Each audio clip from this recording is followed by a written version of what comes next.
What if I told you that one of the most important lifelines of the global economy could be replaced by a single man-made canal worth over $100 billion?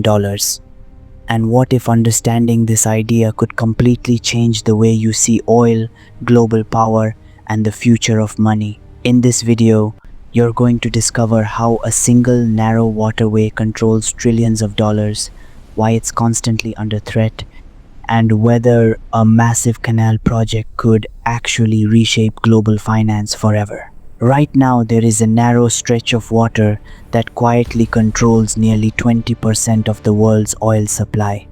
Every day, massive tankers loaded with crude oil pass through this route, carrying energy that powers economies, industries, and entire nations. This place is not just important, it's critical. Without it, global markets could panic within hours, fuel prices could skyrocket, and economies could slow down almost instantly. This is the Strait of Hormuz, and even though it may look like just another waterway on a map, in reality, it is one of the most powerful financial choke points on Earth. Now think about this for a second. If a single location controls such a huge portion of global oil flow, what happens if that location becomes unstable? What happens if tensions rise, conflicts occur, or shipping is disrupted? The answer is simple: uncertainty spreads, markets react, and money moves. And in the world of finance, uncertainty is everything. Over the years, this narrow passage has been at the center of geopolitical tensions. Whenever there's even a small threat to its security, insurance costs for ships increase, oil prices fluctuate, and global investors start paying close attention. Entire economies can feel the ripple effects of what happens in this one location. So naturally, people have started asking a very important question. What if we could bypass it entirely? What if there was another route, a safer, more stable path that allowed oil and trade to flow freely without relying on a single fragile choke point? That's where one of the most ambitious ideas in modern infrastructure comes into the picture. A massive canal cutting through the Musandam Peninsula in Oman, designed to completely bypass the Strait of Hormuz. Now at first, this sounds like a simple solution. Build a canal, redirect traffic, reduce risk, but when you look deeper, you realize this is not just an engineering project. This is a financial, geopolitical, and strategic transformation on a global scale. Let's break this down step by step. The Musandam Peninsula is a rugged, mountainous region. It's not flat land where you can easily dig a canal.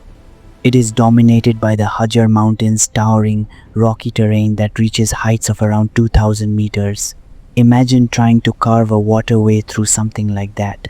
We're not talking about a small construction project.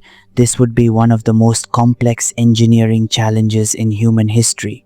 To make this canal work, engineers would have to cut through massive mountains, stabilize the terrain, manage water flow, and ensure that the canal is wide and deep enough to handle some of the largest ships on Earth. These ships are called VLCCs, very large crude carriers. They are enormous. Some of them can carry up to 2 million barrels of oil in a single trip. They require deep, wide channels to navigate safely. So this canal wouldn't just need to exist, it would need to be built to extreme specifications. And that brings us to the next major factor: cost.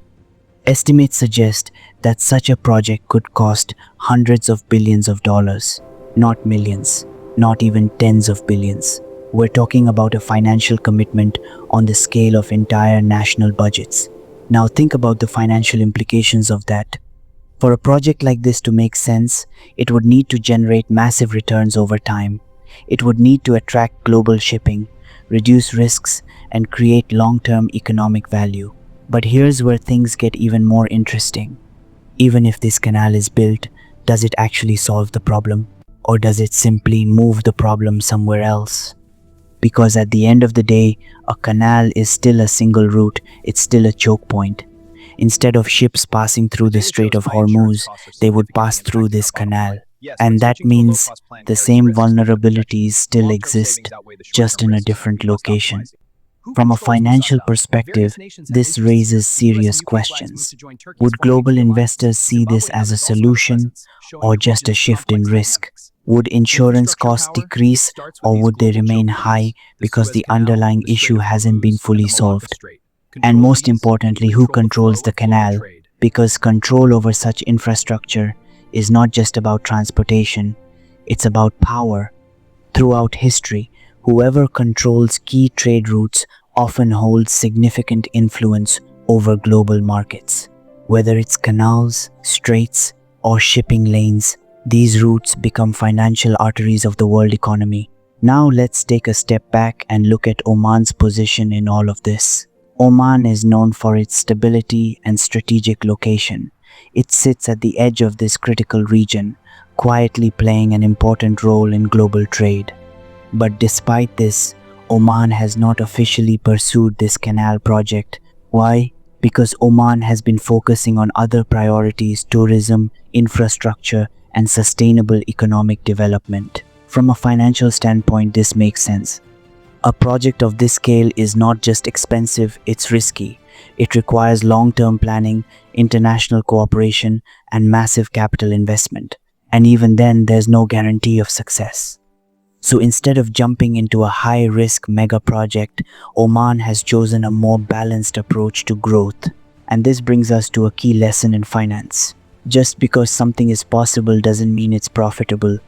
In the world of money, every decision comes down to risk versus reward. Building a $100 billion canal might sound like a groundbreaking idea, but if the risks outweigh the potential returns, it may not be the smartest move. Now let's connect this to a bigger picture. The global economy runs on energy, and energy flows through networks, pipelines, shipping routes, and infrastructure systems. Whenever there's a disruption in these networks, it creates opportunities and risks. Investors watch these situations closely. They look for signals, rising tensions, changing routes, new infrastructure projects, and they position themselves accordingly. Because in finance, information is power. Understanding how these systems work gives you an advantage. It allows you to see trends before they become obvious. It helps you understand why markets move the way they do. And that's exactly what this entire story is about. It's not just about a canal. It's about how a single idea can influence global trade, energy markets, and financial systems. It's about how geography and economics are deeply connected. And it's about how the future of money is shaped by decisions happening in places most people never think about. Now imagine if this canal were actually built. What would change? Oil shipments could become more stable, certain risks might decrease, new trade routes could emerge, investment opportunities could shift. But at the same time, new risks would appear. Security concerns would shift to the canal, political influence would become a factor, and global powers would start paying attention to who controls this new route. In other words, the game wouldn't end, it would simply evolve. And that's the reality of global finance. There is no perfect solution, only trade-offs. Every decision creates new opportunities and new risks. The key is understanding them before everyone else does. So what can you learn from all of this? First, always look beyond the surface. A canal is not just a canal. A shipping route is not just a path. These are financial systems that impact trillions of dollars. Second, understand the importance of choke points. Whether it's oil, data, or trade, the world depends on critical pathways, and whoever controls them often holds significant power. Third, think in terms of risk and reward. Big ideas sound exciting, but in finance, what matters is whether they actually make sense in the long run. And finally, stay informed, because the more you understand how the world works, the better decisions you can make. At the end of the day, money is not just about numbers. It's about understanding systems, patterns, and opportunities. It's about seeing connections that others miss. And it's about thinking ahead. Moral of the story: in the world of finance, the biggest opportunities often come from understanding the smallest details. A narrow waterway, a proposed canal, a shift in trade routes, these are not just events, they are signals. The And dashboard if is you active. learn how to Global read those metrics are updating in signals, real time. you can North stay American ahead in markets the show a game positive of trend, money. up 1.2%. If you want to understand more Staying informed stories is like key. this, The data where confirms our finance strategy. meets real world power and strategy, make sure you subscribe to Arsam Explains Money.